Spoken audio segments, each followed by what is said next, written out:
Well, hello, my Friday night fighters. I'm Elliot Bright, and this is the Gaily News, your daily dose of LGBTQ plus news from around the globe, served sassy, fierce, and completely unapologetic.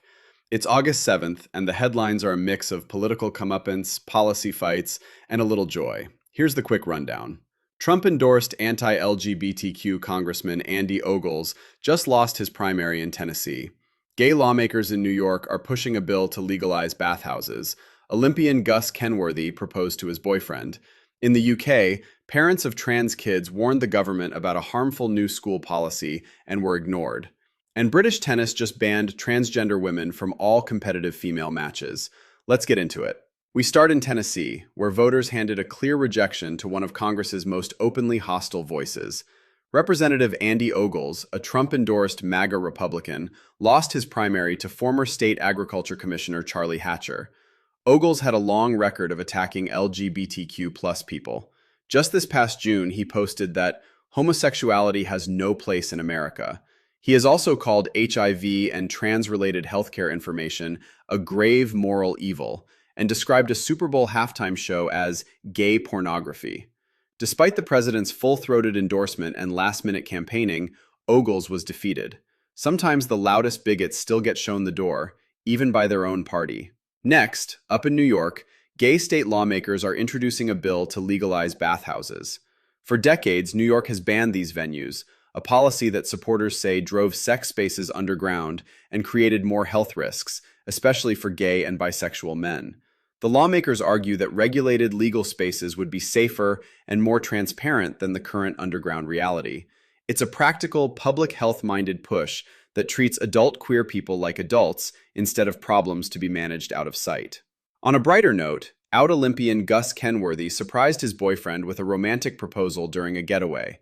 The freestyle skier and longtime advocate for LGBTQ plus visibility shared the moment with the community, giving everyone a welcome dose of joy in the middle of heavier headlines.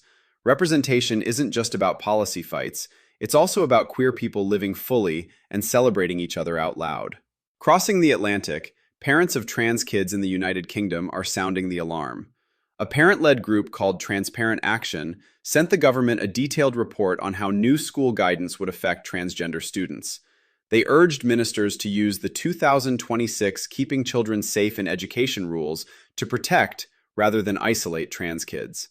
The report was ignored. The new guidance is moving forward in a form that critics say will make life harder and more isolating for gender questioning and trans students. When the people closest to the kids are shut out of the conversation, the policy is already failing them. Finally, British tennis just drew a harder line. The Lawn Tennis Association announced it is banning transgender women from all competitive female matches, not just the higher level events, but every structured competition, including internal club matches. The decision follows updated equality guidance and the recent Supreme Court ruling on the definition of sex. Former Olympic swimmer Sharon Davies praised the move. For trans athletes who simply want to compete at the club level, the door just closed even tighter. Fairness arguments continue to dominate the debate, while the lived impact on trans players keeps expanding. That's the landscape on this Friday. A notorious anti-LGBTQ congressman shown the exit by his own voters, a practical push to legalize and regulate bathhouses in New York, a joyful proposal from Gus Kenworthy, UK parents of trans kids shut out of school policy decisions, and British tennis extending its ban on transgender women to every competitive level. Progress, pushback, and the ongoing fight for basic dignity, all in one day's news. Thank you for spending this time with the Gaily News. I'm Elliot Bright. Come back tomorrow. Same fire, fresh headlines, zero apologies. Stay fierce.